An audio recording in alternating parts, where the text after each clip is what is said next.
So by default, every subnet is private. So this is our plan for our today's session. We'll understanding a component called Internet Gateway. We'll practically create Internet Gateway. We'll discuss what is root table, and then we'll learn how to make the subnet as public. Very very important. And we create a web server in the public subnet and look at the behavior of the web server. We'll also create a DB server in the private subnet. Okay, so this is our plan for our today's session. So without any delay, let's move on. Start understanding more deeper concepts related to VPC. As usual, yes, before going on, let's have a quick fine. Let's move on. Okay, step one, creating a VPC. Yes, Soumya. Am I audible? Yes, you are. Yes. My question, I can see or an echo. rather, I want to have a deeper understanding on, CIDR block. What is a CIDR block? And what do I say? CIDR overlapping as well. So these, I mean, I'd been studying about VPC yesterday. Since a few days, so I'm really confused about this CIDR overlapping CIDR block, the concept of CIDR block, and what do I? You will understand once we move on. CIDR overlapping, and yeah, that's about it. Okay, yeah, you'll understand. You have to wait for a few more sessions. Okay.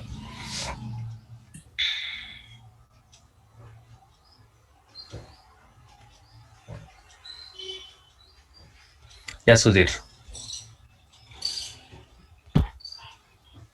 Good morning. Yeah, good morning. Yeah, I have a couple of questions. Yes. Can we add multiple IP address ranges to a VPC? No. Okay, only on one series. That's it. Okay. Okay. Yeah. So what if I want to increase more IPs? We have you want to increase the size of the VPC. It's possible. You can change edit the VPC. Okay. Okay. And another one is if what means we can have default VPC, right? So what if we delete it? Why do we need to maintain it? So where do we need to? No, why do we need to maintain a default VPC? AWS internally uses the default VPC to manage all these AWS accounts. Okay. Yeah, for an organization, if they are maintaining, why do we need to maintain Amazon provided VPC? That's a default available. But where are we maintaining here? Okay. Where are we maintaining here? No, if we create our own VPC, one way. Yeah. Network and content delivery VPC. Yeah, VPC, yes. Go to your VPCs. Yeah. This is where we maintain. There's nothing. We don't maintain. By default, it is available here. We should not disturb it. No, okay. My question is for an organization, they will maintain their own, right? Yes. So it should. So in such case, there will be one default VPC, then will be one our VPC, client specific VPC. Oh, there will be minimum two. Okay. Yeah, got it. Here also we have when you're creating VPC, we have one VPC which we have created. The default VPC is always existing. We should not delete the default VPC. Okay. Okay. Okay. Thank you, Sudhir.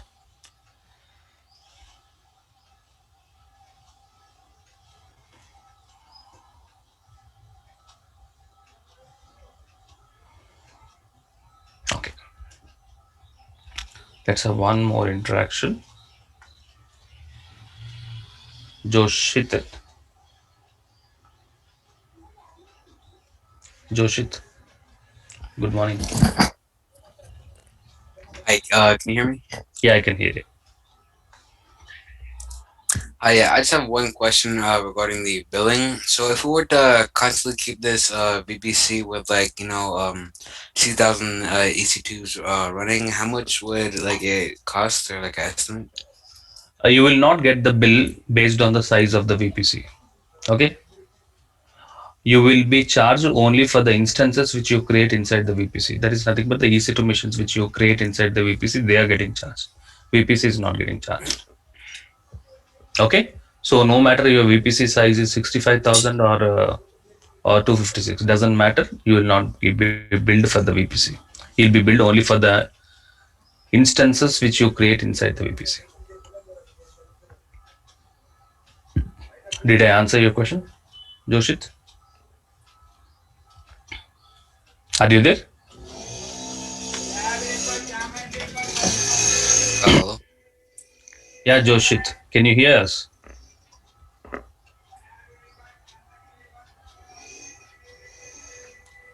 Please respond. Looks like you have some problem with your network settings. Okay, fine. So let's move on. So first step, as usual, I want to create a VPC.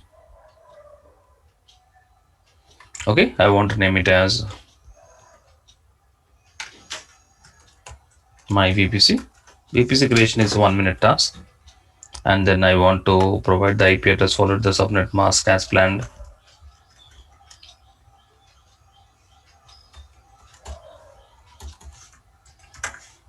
That's it. Not just creating a VPC. Inside the VPC, I want to create a subnet. First, let's create a VPC.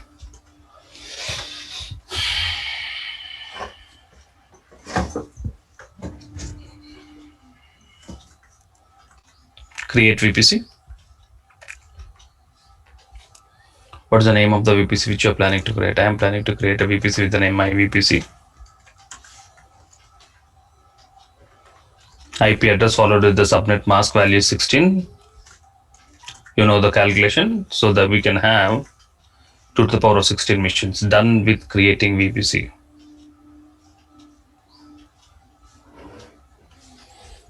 VPC has been created. Now you can see in the dashboard there are 2 VPCs. One is a default VPC, anyways we should not disturb it, and then we have our own VPC which I have created. Okay, VPC is created. Now, as I mentioned, we should not dump. Okay, so we should client maintains different types of servers like web servers, application servers, database servers. So we should not dump all the machines inside the VPC. It's always good practice to create partitions inside the VPC. These partitions which we create inside the VPC are called as, yes, you are right, are called as what? Subnets. I will be creating 2 subnets. One subnet I want to create for the web server.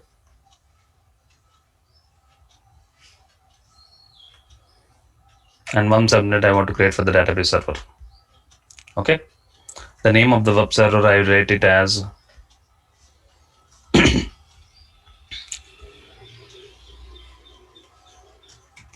web subnet. The second name I want to name it as DB subnet. That's what I want to have. And the IP address series,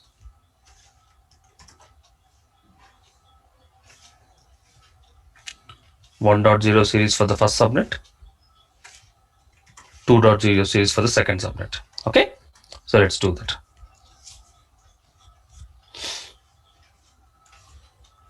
How to create a subnet? In the VPC dashboard, here you can see the subnet option.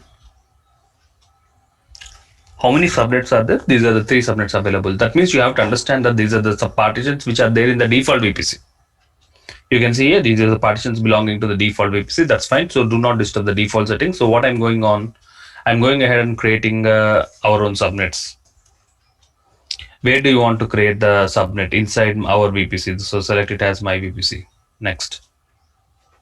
What is the name of the subnet? The name of the subnet what I want to provide is WebSN.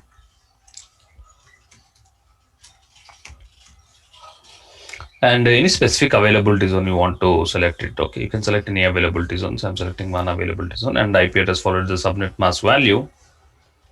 We know that.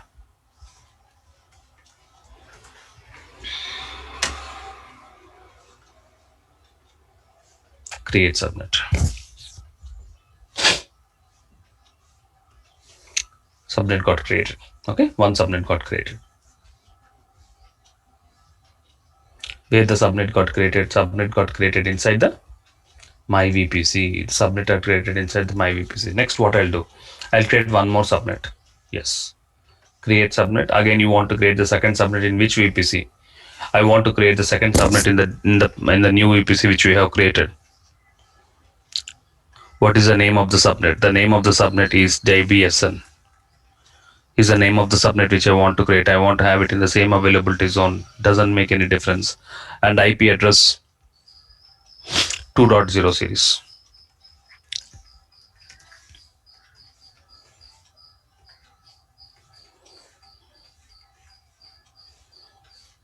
Create. Done.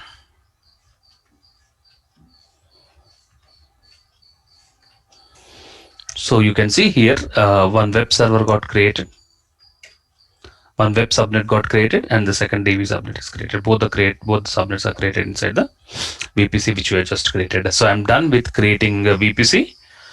Next step, I have done with creating two subnets, web subnet as well as DB subnet. Okay. So this is what we already have learned in the previous session. So let's something learn new from now. By default, every subnet is private. I made this statement in the previous session also. By default,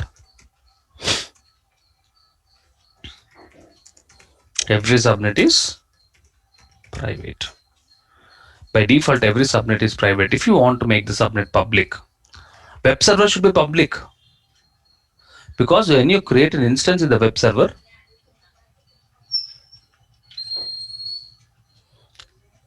anybody in the world can access the web server. Everybody in the world should be able to access the web server. That means the web server should be public. Web servers should be available to public. That means the subnet should be public. Always the web server subnet which web servers belongs should be public. Look at this.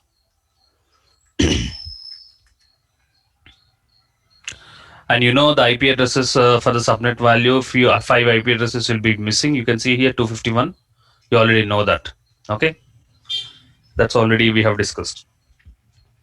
In each subnet 5 IP addresses are reserved. That's fine. Note, by default, every subnet is private. We should, to make a particular subnet public, it's a two-step process. If you want to make a subnet public, it's a two-step process. Step 1, you need to enable public IP at the subnet level. I want to make the first subnet as public. I want to make the first subnet as public. First, what you need to do at the subnet level, you need to enable public IP. You need to enable public IP. So select the subnet. Select the subnet, the first subnet, actions. Modify auto assign IP settings. And enable public IP addresses. The first thing what you need to do at the subnet level, which subnet? I am the first subnet level, I am enabling public IP addresses. Done.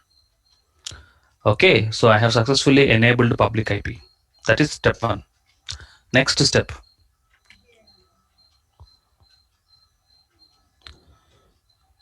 Okay, next step. Clear. One more important point.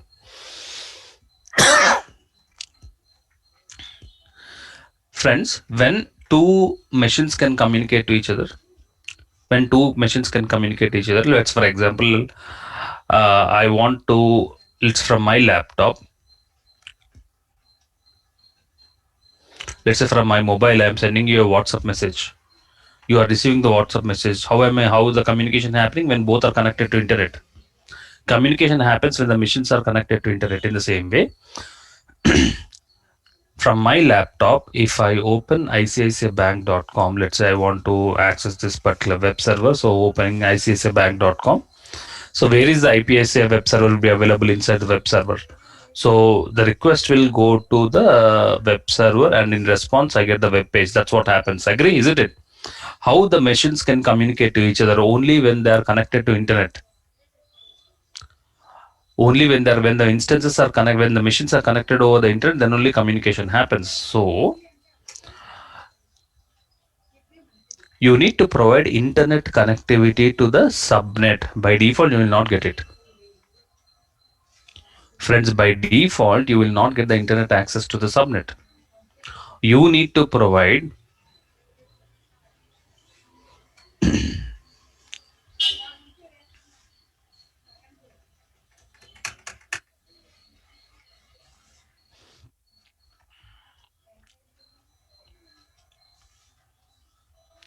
you need to provide internet connectivity to the subnet.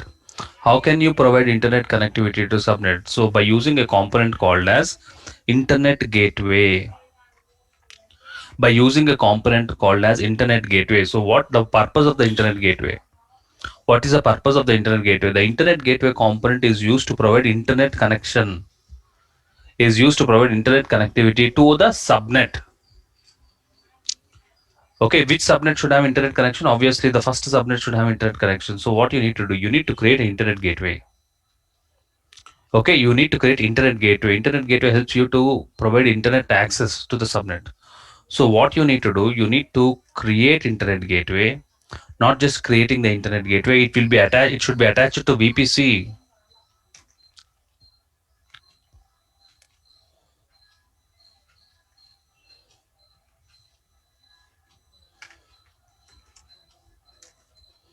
I have created internet gateway. You can see the diagram. The internet gateway not just creating, you can see it should be attached to VPC. So let's do that. Let's create internet gateway. Let's attach the internet gateway to the VPC.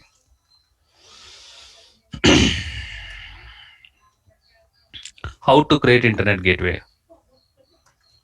In the VPC dashboard, you can see there is an option called internet gateways.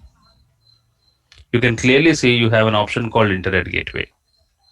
And by default, there is one internet gateway, and obviously this internet gateway is related to the default VPC, so don't disturb the default setting. So what I'm doing, I'm creating a new internet gateway. What is the name of the internet gateway? The name of the internet gateway, what I want to do is my IGW. This is the name of the internet gateway which I want to create. The internet gateway got created. As simple as that. You can see here I have created a new internet gateway. You can also see the name of the internet gateway, my IGW. Internet gateway is created. But look at the status. The state of the internet gateway is detached. So what you need to do? Look at the diagrammatic representation. The internet gateway should be attached to VPC. Yes, you are right. So here you have an select the internet gateway. We have actions. There's an option called attach to VPC. And to which VPC you want to attach it to? I want to attach it to my VPC. One VPC can have only one internet gateway. 1:1 ratio. One VPC can have only one internet gateway. So I'm attaching it to VPC. Done. Now you can see it is attached to my VPC. So what I have done, I have created internet gateway, and I also have attached the internet gateway to VPC. And you also know the purpose of the internet gateway. The purpose of the internet gateway is to provide internet connectivity. The purpose of the internet gateway is to provide internet connectivity to the subnet. Okay, clear about this? Okay.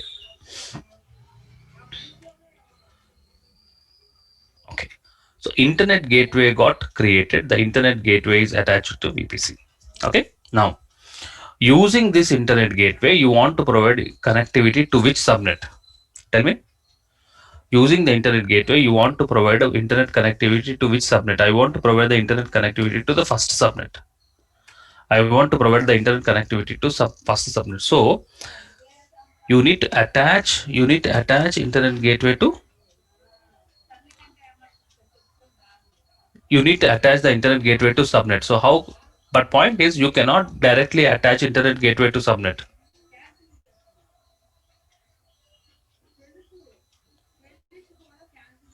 You cannot attach internet gateway to subnet directly. That's not possible.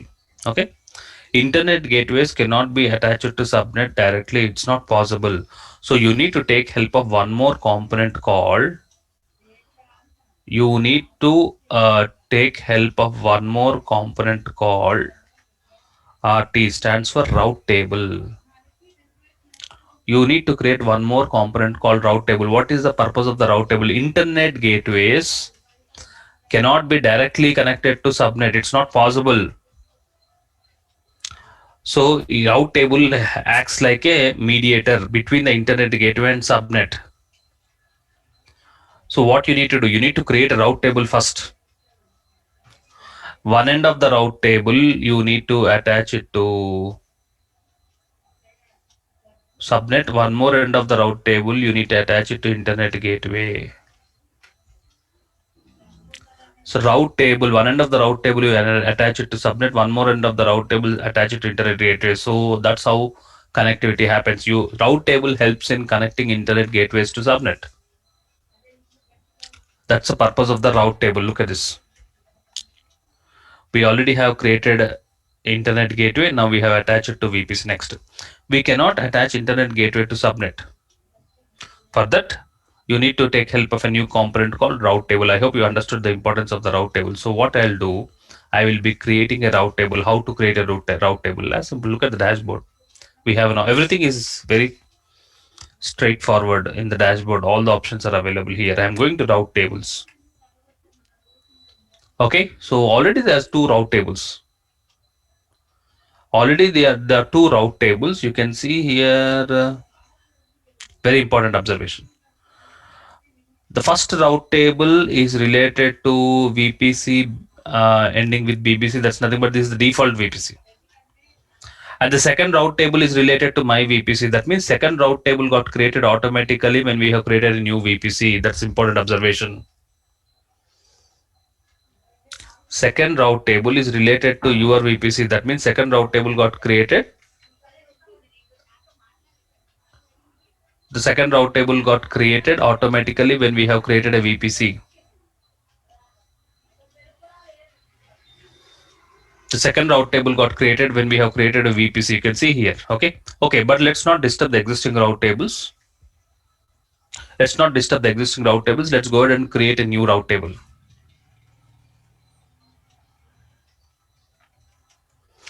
As I am attaching the route table to internet gateway, I want to name the route table as internet RT. I want to name the route table as we are attaching it to internet gateway. I am naming the route table as internet RT. Okay. So let's have a quick questionnaire before going towards the concept of creating the route tables. Kallai Selvam. Hello, sir. Yes. Good morning, sir. Good morning. Is audible? Yeah. Okay, sir. Yesterday, I have a conversation with you, sir. Yesterday, I forgot to tell thank you for this session. Okay. Thank you. I was not well in English, sir, but your teaching is well to listen and understand, sir. Very good to listening, sir. Thank you, Shanta. Thank you for your feedback. My doubt is VPC, sir. Yeah. If web server, web subnet and data subnet is separate. If they are separate, you can see, are they connected to each other? No. Okay. It will now, as of now, are they connected? As of now, they are not connected. They are already separate. Yes, no question. Okay. Yesterday, one scenario takes the ICICI Bank. When you click on mini statement, the web server will communicate with AV server.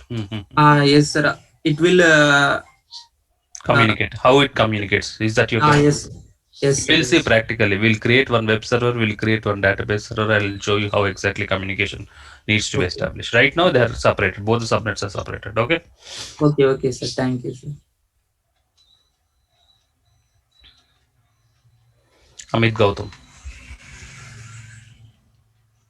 Yeah, hi sir, good morning. Good morning, Amit. Sir, couple of questions. So first is in regards to the CIDR for VPC. So as you mentioned that there are 5 IPs which are reserved. So can't we keep the CIDR value to 31 or 32 as there will be allocation of 3 or 2 IPs there. So there is restriction within defining the CIDR value of VPC, right? Yes. Now, Amit, what your question is, when I'm creating a VPC, Amit, instead of value 16, you want to provide a value something like 30. Yeah. Agree? That's what your question, am I right? Yes, sir. Maximum value is what? 32. So that value is difference is 2. 2 to the power of 2 is how much? Okay. 4. It is useless. Isn't it? Anyways, every subnet 5 IP addresses are blocked. It's practically not usable. I mean, did I answer your question? Yeah. Hmm? Yes, sir. Okay. So other one is Next. in regards to your this internet gateway part. Yeah. So in order to have an internet access to the subnet. So is it a similar concept? Isn't it similar concept to that of DMG, which we are having in our the physical deployment of data center? Okay. What DNG? DMGS. So there is a specific zone which have the public facing access. What is the abbreviation of DMG? Data.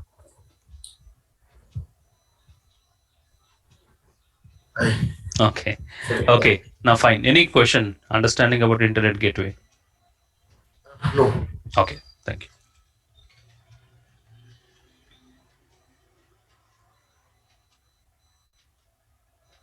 Muthukumar.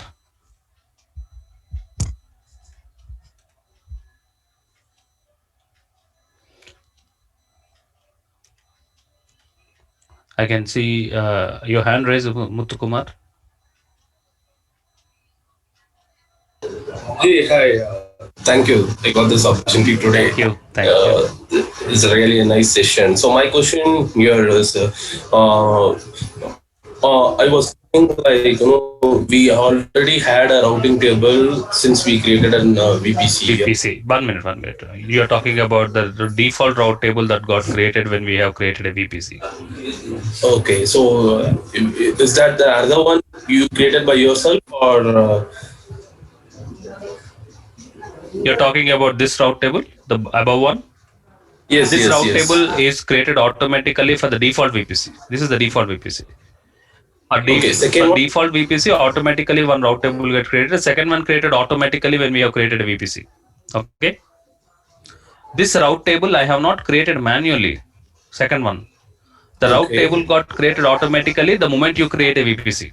Okay, got it? So one route table will be created automatically, Muthukumar, whenever you create a VPC. Got it? Okay. Okay, so why in that case, why we are trying to create another route table? You can use an existing route table also. Okay. You can use an existing route table also. For clarity purpose, I am creating a new route table. Okay. Cool. Thank you, sir. Thank you.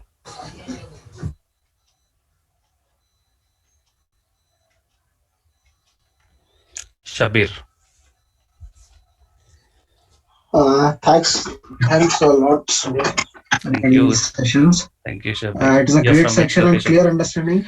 I am from Pune. Okay. How do you got to know about our training? From WhatsApp from my friends in a group.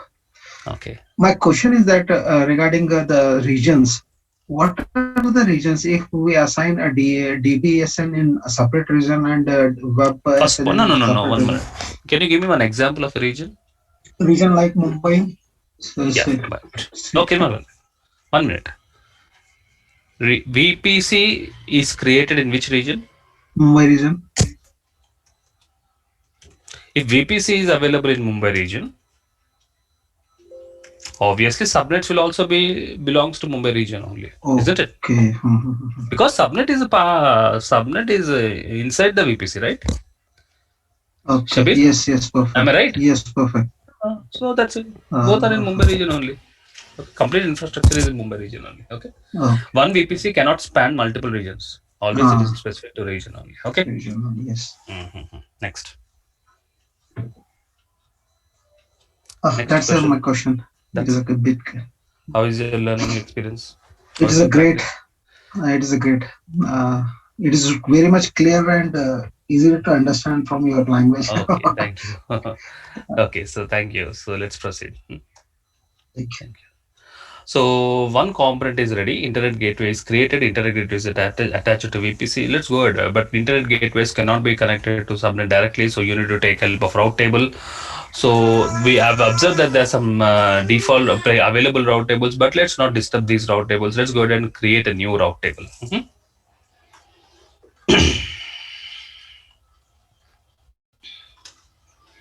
Let's create new route table. Create route table. Name of the route table can be any name. As we are attaching it to internet gateway, I am naming it as internet route table. Where do you want to create the route table? In your VPC, inside the VPC, right? I want to create the route table inside the VPC. That's it. Simple. A route table created successfully. So you can also see the dashboard, the list of route tables. You can see the new route table got created. Next. What is the next step? We need to connect route table to subnet. I'm explaining about this part. We are connecting the route table to subnet. This part I'm explaining. To which subnet I want to attach the route table to web subnet. Okay. How to do that? Go to route table which you have just now created. This is the route table which you have just now created. Select the route table, actions, edit subnet associations, and clearly mention to which subnet you want to attach it. I want to attach it to WebAssembly. That's it. So one end of the route table is already attached. Now attach it to subnet. Now what is the next step? Another end of the route table, we need to attach it to internet gateway. This part. Another end of the route table, we need to attach it to internet gateway. So go to the route table, actions, edit routes, add route, target. Target is nothing but you want to connect route table to what? Target is internet gateway. So target is internet gateway. And what is the internet gateway? My IGW is the internet gateway which you want to attach it to. Select that. Yes, I have attached it to internet gateway. And destination should be always 0.0.0.0 because the worldwide access, there is no restriction. You want to access from all the IP addresses around the world. So it should be always 0.0.0.0. So remember that. Whenever you want to access the connectivity from the public, you should always use 0.0.0.0/0 in the destination. It's mandatory. Save changes. I have done. I have created a route table. One end of the route table I have attached it to subnet. One more end of the route table I have attached it to internet gateway. Now your subnet is public. Now you can say your subnet is public. Very important from the interview point of view. What is a subnet? Subnet is a partitions which we create inside the VPC. What is the default behavior of the subnet? The default behavior of subnet is private. How do you make the subnet public? So this is the process where you need to make the subnet public. First, you need to enable IP addresses at the subnet level. That is step one. Next, we need to create internet gateway because we want the internet connectivity to subnet. So you need to create internet gateway. Internet gateways cannot be attached to subnet. So you need to take help of a route table. One end of the route table, you need to attach it to subnet. One more end of the route table, we need to attach it to internet gateway. These are the steps we need to follow to make the subnet as public. Now the subnet is public. Now let's create a EC2 machine. This is what I am discussing now. Can we create a EC2 machine now inside the subnet? Yes, why not?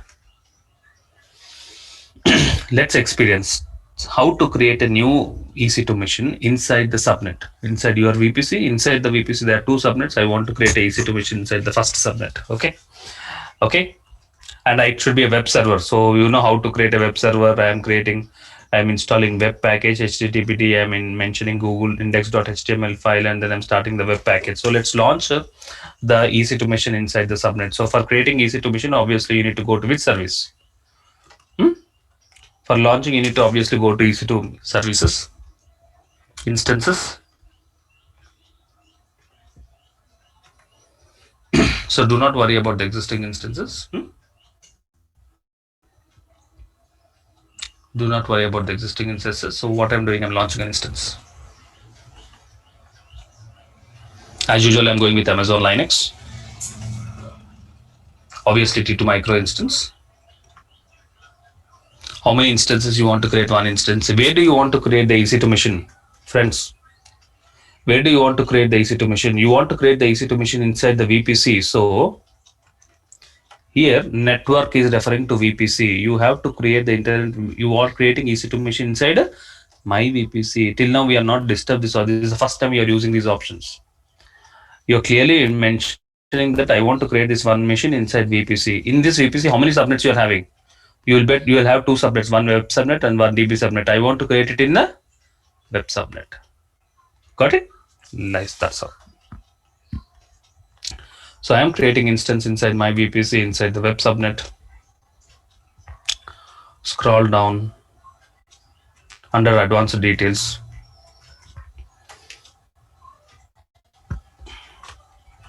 I mentioned the bootstrap scripts.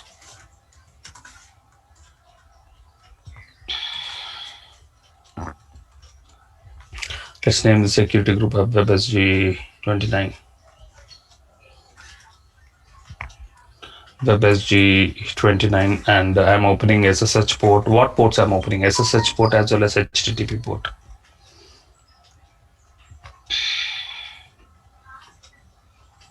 Let's name the security group as WebSG.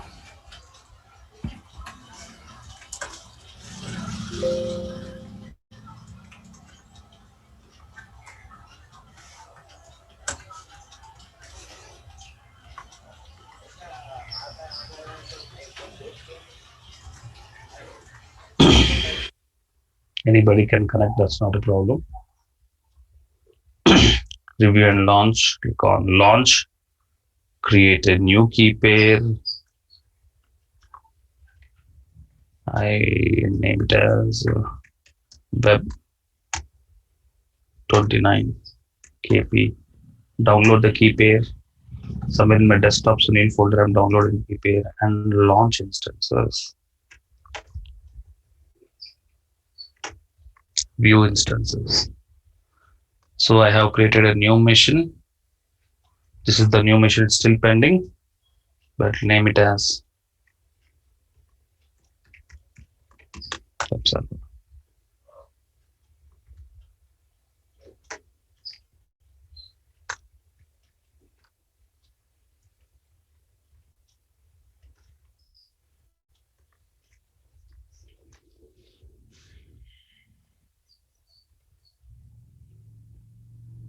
Okay, so we have created the EC2 machine. This is how. So till now we have never experienced creating EC2 machine inside the particular subnet or inside a particular VPC. It was by default going on into the default VPC. Now we have created a machine exclusively inside our VPC. Inside our VPC, I have created EC2 machine. And how many ports I have opened? 2 ports, I hope you remember. One is a HTTP port I have opened, and I have also opened a SSH port. I have opened 2 ports for the EC2 machine. Meanwhile, let's launch an instance in the DB server also. Can I create a EC2 machine inside the second subnet? Yes, why not? You can create it. Definitely, why not? You can create it. So you want to create, I want to create an instance, let's say database instance. It's nothing but an EC2 machine inside the private subnet. Okay. Now, the point is the most important point. This is very, very important.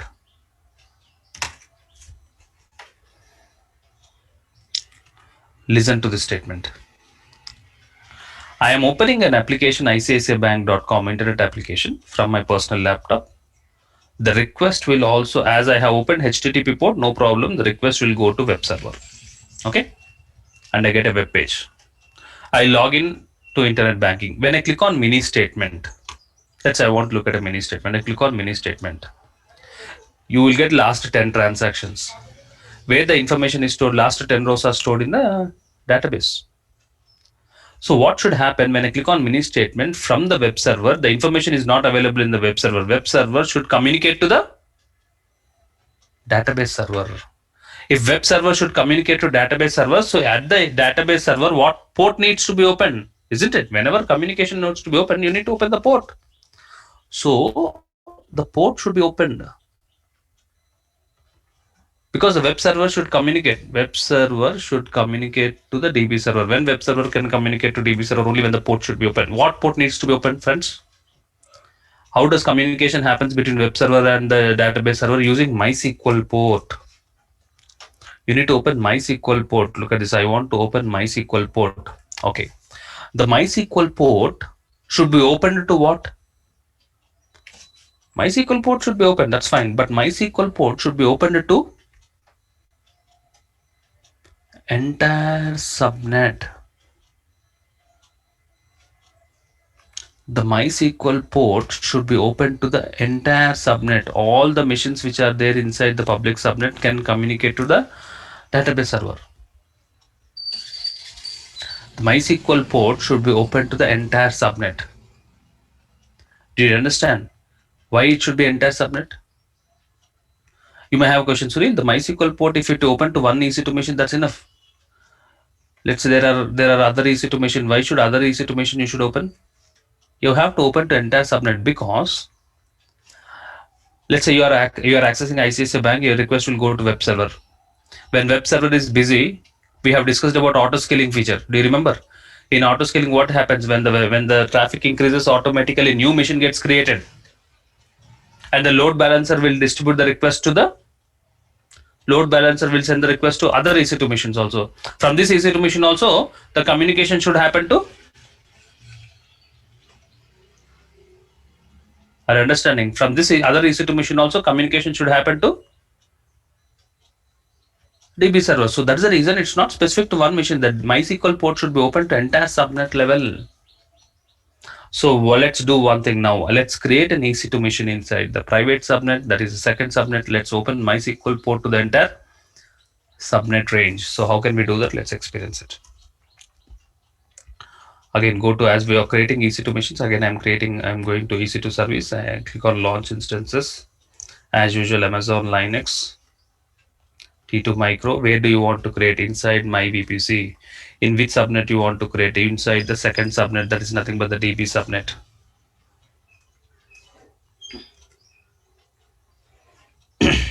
Next, security group. This is very important.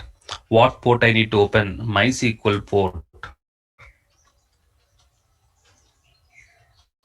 This is the MySQL port needs to be open. Okay, 3306 is this is the port needs to be open. To open to what? The MySQL port should be open to entire subnet. Okay, entire subnet is nothing but select it as custom, and your subnet series is 10.0.1.0/24, right? You have to mention that series here. You have to mention that series here. The MySQL port I'm opening to /24, 10.0.1.0/24. That is nothing but maximum number is 32. You know the calculation. 24 is nothing but 256 machines. To all the machines, this MySQL port needs to be open. So I want to name the security group as DBSG29.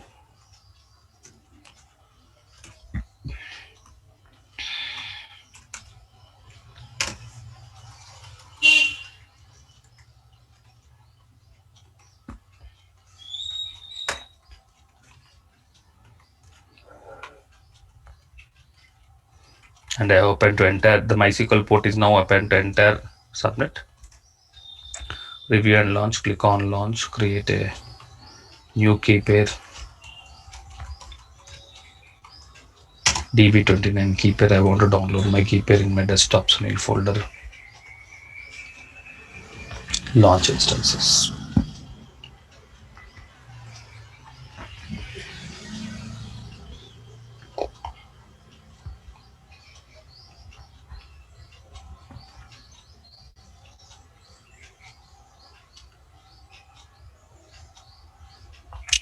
Here is the mission. Spending. Let's name it as DB server. So I hope you have seen one machine web server is running on public subnet. The second machine is running on the private subnet. So like this, you can create EC2 machines inside the subnet, and accordingly you need to open the ports. Now look at this. What is the IP address of this EC2 machine? We have created one EC2 machine in the public subnet. Friends, focus. we have created EC2 machine inside the public subnet, right? What is the IP address of this EC2 machine? You may have questions. What's there in it, Sunil? So select that particular web server, you will get the IP address. Yes, you can see. I've selected the web server. Look at the IP address. 10.0.1.216. 1.216. You have mentioned one series. So as you have mentioned one series, it takes the IP address of one series only. 10.0.1. It will take one random number. Need not be always start with one, but it will definitely follow this particular series. Got it? So that's how you can see this is the IP address. Okay, next. So observe the IP address. It will always take the series what you have mentioned at the time of creating the subnet 10.0.1.0. Okay. Check the database server. We have created one more EC2 machine in the private subnet, right? So let's experience it. This is the database server, the EC2 machine which we have created. Observe, it is taking 2 series. It is taking 2 series because it is available in the second subnet. Second point of observation, it is not having public IP address. This is the first time you are experiencing an EC2 machine which is not having public IP address. It is not having public IP because this instance is in private IP, private subnet. This is by default, every subnet is private. When you create an instance inside the private subnet, it does not have public IP address. Whose responsibility to provide public IP? Internet service provider. IP addresses are assigned by internet. Public IPs are nothing but the IP addresses which are assigned by internet service provider.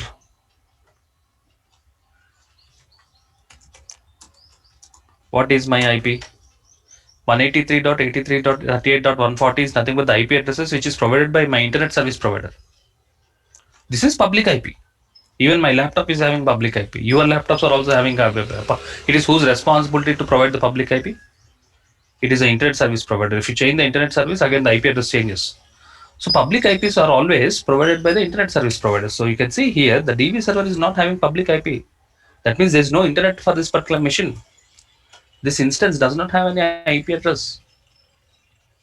It does not have internet access at all. That's an important point of observation. Observe, you check the DB server, it should not have public IP. It is not having public IP because it is available in the private subnet. And the private IP you can see 2.0 series, fine. Now, are we able to access web server? Now, are we able to access the web server? Let's take the web server. Web server is available in the public subnet, right? I'm taking the public IP of the web server. Am I able to access the web server? Am I going to get my Google page? Yes or no? Are you able to? Am I able to access the?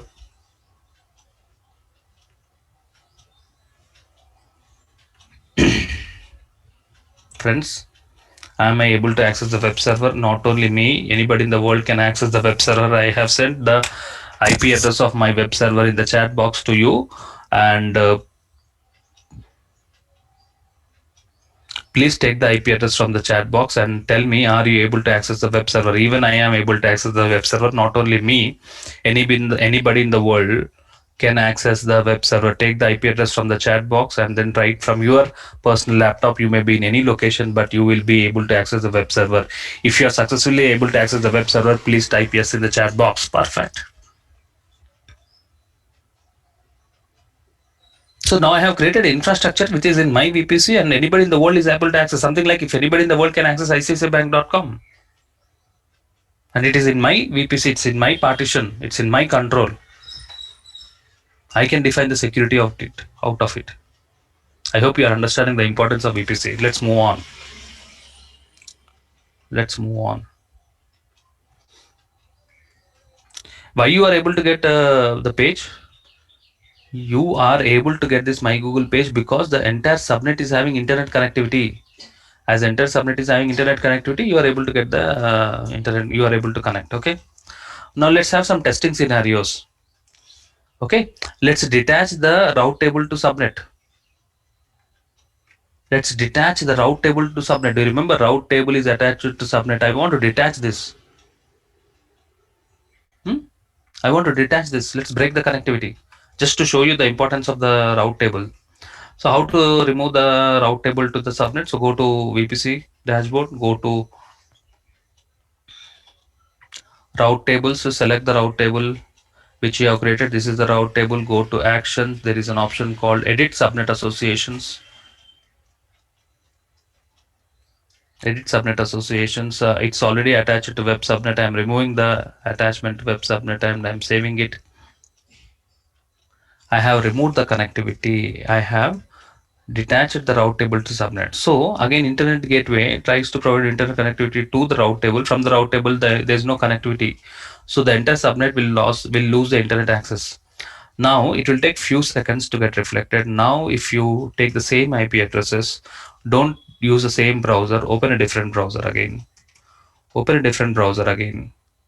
Don't use the same browser and open from a different browser. Look at this. Are you able to get the page?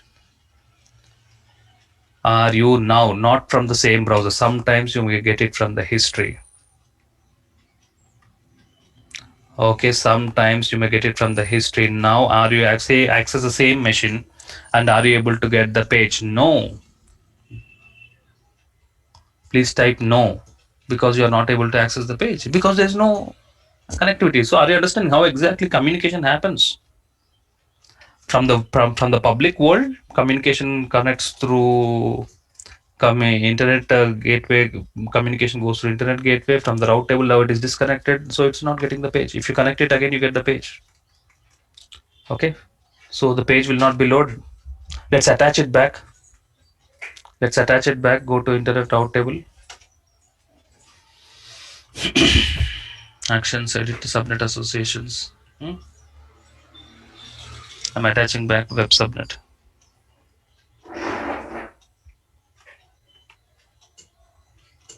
No, attach it. It will take couple of seconds to get loaded again. Are you able to get the web page now? Previously you were not able to get the page. Again, are you able to get the web page now? Definitely yes. Got it? Now are you able to get the web page? Yes. So that's how you look at this. You are understanding practically the importance of each and every component. So all these are very, very important. Understanding the VPC concepts are very, very important. So let's stop the chat. Next, what's the next thing?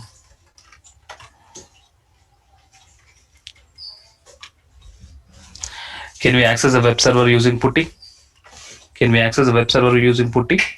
Can we access it? We also opened SSH port also. You can open using PuTTY. I don't need to show that. Convert the PEM file to PPK file. You can connect to the PuTTY. That's fine. Okay. Can we access the DB server from your laptop? Your point is, can we directly connect it to DB server?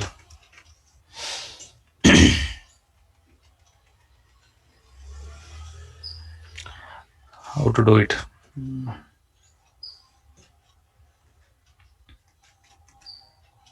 Go to instances. This is the DB server.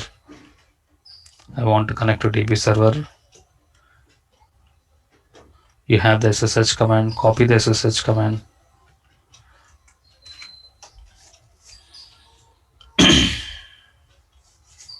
For PuTTY, you need to convert the PEM file to PPK file. So even converting also, you will fail to connect. Open PuTTY-Gen. First, I will convert the PEM file to PPK file. Load. I'm talking about database keepit.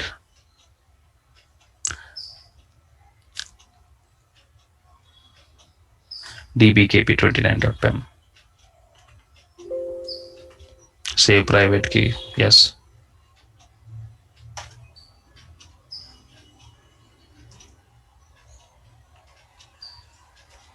It's not PEM file, it is a PPK file. I have converted PEM file to PPK file. As I have now converted PEM file to PPK file, I open the actual terminal, that is PuTTY. Pick up the SSH command and then not SSH, user at DNS or IP address, and then go to SSH under authentication, mention the PPK file. See, are you able to connect? You have to understand that subnet is not having internet connectivity at all. How can you connect? Is it PuTTY responding? No, you're not able to connect. Okay, impossible. Okay, you cannot connect to private EC2 machine inside the private subnet. Okay, instances are in private subnet. Their internet is not available, so we cannot access it from the laptop. If you try to connect from PuTTY also, it fails. Okay, deletion process is also important. So whatever we have deleted, we have created, you have to delete it. First terminate both the instances. Which instance we have created one in EC2 in the web server. In the first subnet, we have created EC2 in the second subnet. Let's delete both the instances. Deletion process is also important.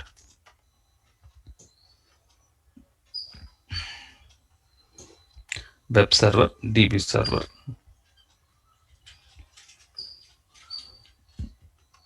I no longer need that, so I'm removing it.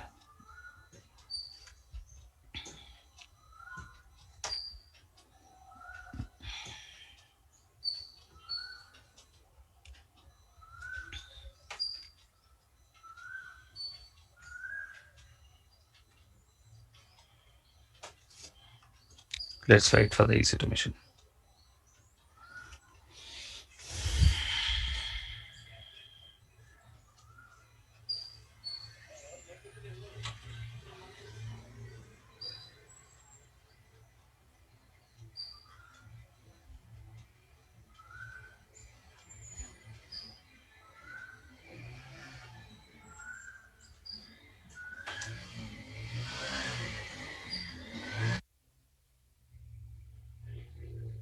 Please hands-on. Practice is very important. Okay. I recommend you to get the recordings because it's very nominal price of 999. But anyways, it's up to you. It's optional. And I have terminated both the instances, and I want to delete the VPC. When you delete EPC, all the components like internet gateway, route table, subnets will be deleted automatically. So when you delete VPC, the subnets will be deleted, the internet gateway is deleted, route table, all these components will be deleted. So how to delete the VPC? So go to the VPC dashboard, select the VPC, that is my VPC, actions, there's an option called delete VPC. When you delete VPC, look at this. Database subnet, web subnet, internet gateway, everything is deleted. So remember, you make a habit of deleting after you practice whatever you have created. Okay, clear about this? So before ending, let's have a questionnaire. Okay. Vikas, good morning. Hello. Hi Vikas, how are you? Hi, good morning. I'm audible, right? Yeah, you're very clear. Okay, thank you. Okay, my query is how does we take care of the security for these instances or my VPC? Does Amazon takes care of some kind of security on gateway level, internet gateway level? Yes, Amazon takes care of security at the internet gateway level to an extent, but we need to also have additional security layers attached to the public subnets. Okay, so how exactly we can increase the level of security to make sure that there is no hacking happens? Okay, because all this we'll be seeing in coming classes. Okay, one more question, please. Can we also edit the sizes with our subnets? Like we can edit the sizes of our VPC. We can edit the sizes of subnets as both are editable. Okay. All right. Increase the subnet mask accordingly. The range increases. Okay. Thank you so much. Yeah. Thank you, Vikas.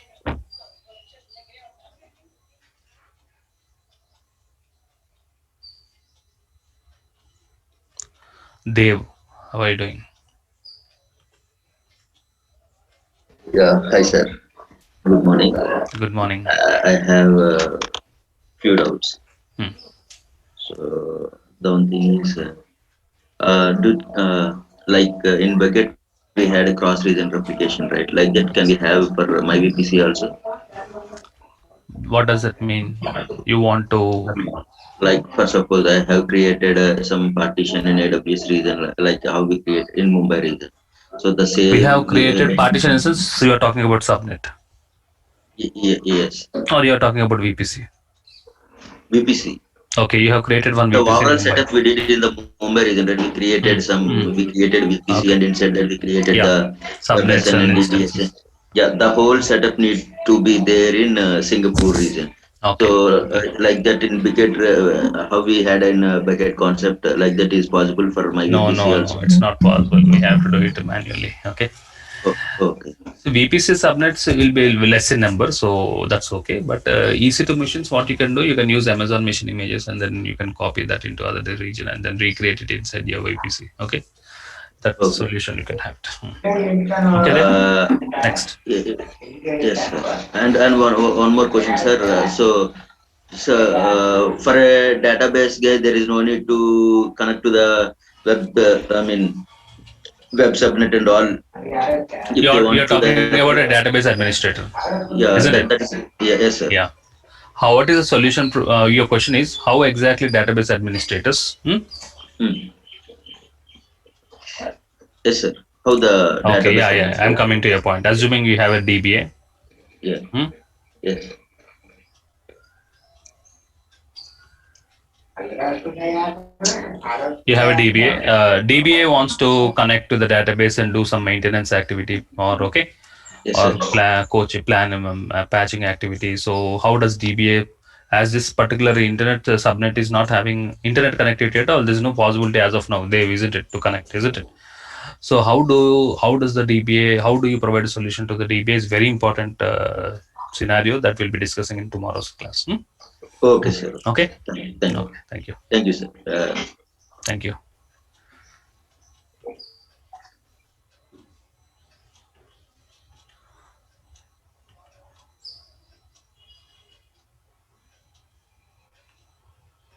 Sriram. Good morning, sir. Sir, thank you for giving me an opportunity to talk to you. First of all, thank you for this session. Thank you, Sriram. Sir, I had one doubt. The EC2 machines that we are creating in a subnet, is there any way to assign them a static private IP? Yeah, we will see that also. How can we assign a static IP also? Sure, sir. Thank you. Okay.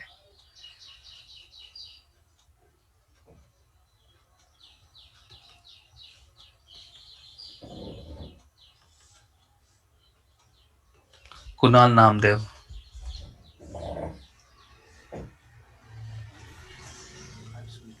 Yep. More than one VPC in same region. So can we? No. Generally, client does not need multiple VPCs in the same region. Okay, that's not required. But is it possible to communicate? It is possible. It is possible. Okay. Okay. All right. Thank you. Yeah. Okay, so that's it for today's session. So tomorrow's concept is all about understanding two more important terminologies related to VPC, which is very important from the interview point of view. That is called as a Bastion server. What is the need for Bastion server? Why should we create Bastion server inside the VPC? There's something called jumps Bastion server, and there's something called NAT gateway. What is NAT gateway? NAT is also one component of the VPC. Why should we create NAT? What is the purpose behind the NAT? How can we provide additional level of security to the clients? Okay, all these are very important questions. So please do not miss session tomorrow. Okay, and then please go through the video if possible before coming to tomorrow's session to be more clear. Okay,